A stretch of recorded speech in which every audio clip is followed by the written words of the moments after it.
I think that we've really come to a very interesting point in our society where we have decided to take away our own individual accountability.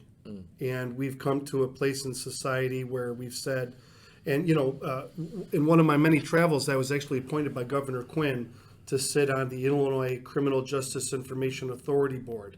That's a long title. What did we do? Well, we basically directed state and federal money towards all kinds of programs, including incarceration, reducing recidivism, community investment for teens, so that instead of being on the streets in the summer, they have a place to go. We did all of these different types of things to help to make sure that prison wasn't the first option for a number of wayward youths and, sometimes, middle-aged adults and everybody else in between.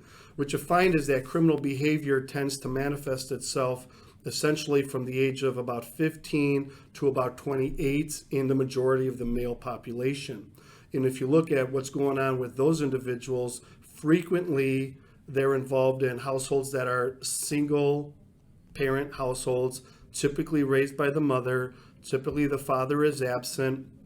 They've struggled throughout their academic career with schooling, consistency of being in school, and then they're essentially ending up on the streets, being raised by the streets, and being raised It's a tough place. And it's the worst place. Yeah. It's the worst place. You have to defend yourself. You have to be hair trigger ready to fight at the drop of a hat. But what ends up happening is you're raised essentially in a trauma culture, because then not only are you being attacked by, let's say, rivals, but you're also on the defense. Then you're seeing good friends, pass away from this lifestyle.